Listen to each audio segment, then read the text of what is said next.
warahmatullahi wabarakatuh. Perkenalkan, nama saya Karisma Salsabila dari Prodi PGMI semester 3A di STAI Persatuan Islam Garut.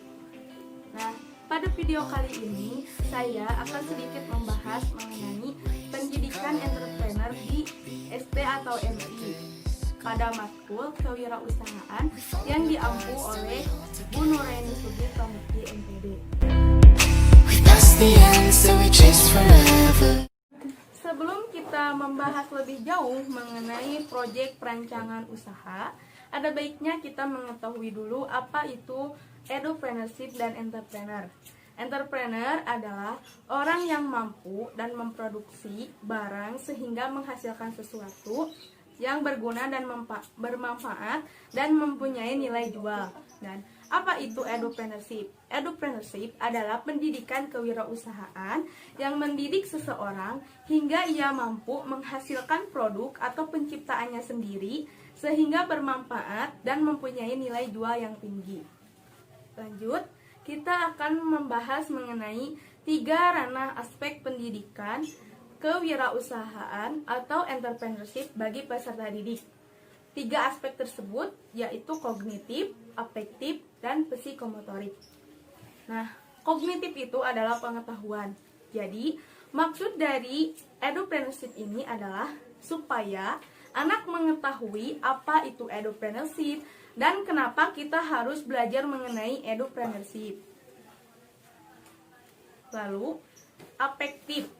Afektif adalah sikap yang dimunculkan setelah kita belajar mengenai edupreneurship, yaitu kita memunculkan sifat kreativitas, inovatif, dan mampu menanamkan jiwa kewirausahaan atau entrepreneurship di dalam diri sejak dini. Lalu ada psikomotorik. Setelah kognitif dan afektif, psikomotorik adalah tingkah laku yang dihasilkan oleh anak setelah mengetahui dan menyikapi tentang edupreneurship. Lalu mereka mengaplikasikan pendidikan kewirausahaan tersebut di dalam kehidupannya sehari-hari. Sebelum membangun sebuah usaha, tentunya kita harus mengetahui terlebih dahulu 3 aspek atau 3 tahap sebelum membangun usaha baru, yaitu ada pasca produksi, ada produksi, dan praproduksi.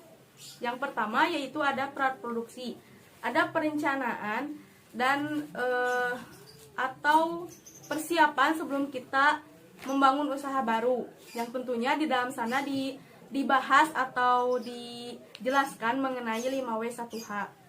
Lalu kita menentukan barang atau jasa yang akan kita pilih. Lalu ada produksi, yaitu produksi setelah kita merancang 5W1H tersebut, kita mulai membuat sesuatu usaha yang akan kita jual atau akan kita tawarkan kepada konsumen. Lalu ada pasca produksi. Setelah kita menjual atau menawarkan usaha tersebut kepada konsumen, tentunya kita akan mendapatkan laba atau keuntungan. Nah, itu disebut pasca produksi. Kita akan membahas praproduksi dalam membangun sebuah usaha. Tentunya ada persiapan dan perencanaan mengenai membangun sebuah usaha. 1, ada apa? Barang yang akan kita buat. Misal, di sini saya mengambil tentang cimol pelangi. Tentunya sudah biasa kan, cimol sudah banyak dijual di pasaran. Nah, kali ini kita akan membuat sesuatu yang beda, yaitu cimol pelangi. Unik bukan? Nah, tentunya yang selanjutnya ada untuk siapa barang ini kita pasarkan atau target pasarnya siapa. Kalau untuk di masyarakat, kita biasa berjualan di rumah ataupun di sekitaran pasar, dipasok kepada pasar atau warung-warung kecil. Kalau untuk anak SD, jika anak SD atau MI yang berjualan, maka target pasarnya adalah sekitaran orang-orang yang berada di sekitar sekolah. Dan untuk di mana penjualannya, itu biasanya untuk masyarakat kita berada di sekitar rumah saja berjualannya, dan untuk anak SD kita berjualan di sekitar sekolah. Untuk kapan waktunya, jika kita berjualan di rumah, maka waktunya itu kondisional. Misalkan kalau ada yang memesan, kita tinggal buat. Dan kalau ingin memasok ke warung-warung, kita juga tinggal membuatnya untuk beberapa hari ke depan. Tetapi cimol ini kan tidak memakai pengawet, jadi kita batasi bahwa pembuatan cimol ini berlaku hingga 2 hari masa kadaluarsanya. Dan untuk kenapa memilih barang ini? Karena barang ini tuh sangat digemari oleh banyak kalangan ya, dari anak-anak sampai orang tua, bahkan tidak ada yang membatasi, semuanya suka. Dan untuk pelanginya ada rasa dan bahan pewarna yang sangat bervarian sehingga menarik perhatian dan minat orang lain. Untuk bahan baku membuat cimol pelangi ini yaitu ada tepung kanji, tepung terigu, pewarna. Tentunya pewarna ini tuh alami ya, seperti warna kuning terbuat dari kunyit, warna merah terbuat dari buah naga, warna hijau terbuat dari bayam, dan warna oranye terbuat dari wortel. Lalu ada penyedap rasa. Untuk rasa itu sendiri kita ada cabai hijau, ya biasa terbuat dari cabai hijau. Ada rasa jagung manis, lalu ada pedas, original, dan ekstra pedas.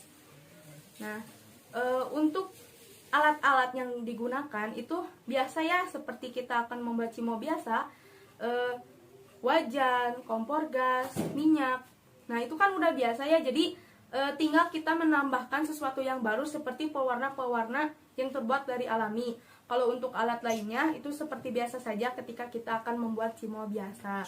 Tetapi ketika cimol biasa tersebut kita berikan sentuhan kreativitas dan inovasi di dalam produk tersebut. Yang selanjutnya yaitu bagaimana proses pembuatan cimol pelangi ini. Untuk proses pembuatan kita pertama kumpulkan dulu bahan bakunya dan alat-alat yang akan kita gunakan. Setelah itu kita untuk menguleni atau mengadoni ya cimolnya, yaitu biasa masukkan ke dalam wadah seperti tepung kanji, penyedap rasa seperti Royco ataupun garam, dan kita memerlukan air hangat untuk menguleni. Setelah itu kita pisahkan beberapa adonan untuk menambahkan pewarna alami tersebut. Setelah diuleni lalu dibulat-bulat dan langsung digoreng ya, tentunya sudah digoreng. Kita tiriskan terlebih dahulu, lalu pisahkan untuk berbagai varian rasa. Nah, setelah itu kita masukkan ke dalam cup atau pouch plastik yang kita sudah beri stiker pemasaran untuk memberi tanda rasanya, gitu ya. Kenapa memberikan stiker? Karena itu salah satu bentuk penarikan perhatian agar konsumen terlihat, wah ini bagus ya, gitu. Yang selanjutnya itu ada analisis SWOT mengenai produk yang kita buat, yaitu cimol pelangi. Ada S, yaitu kelebihan.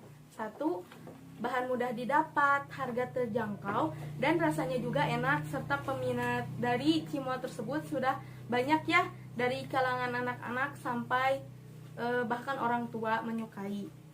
W, yaitu kelemahan. Cimol pelangi ini mudah alot, mudah basi karena kita tidak memberikan bahan pengawet ya atau bahan kimia. Jadi cimol pelangi ini tuh hanya bertahan selama 2 hari gitu ya. Untuk O, yaitu peluang,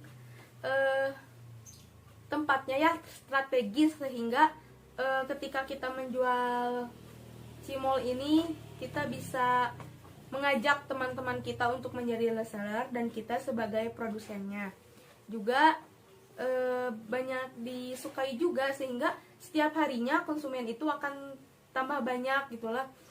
Jadi peluangnya cukup baik untuk makanan ini ya. T, yaitu penghambat atau faktor penghambatnya.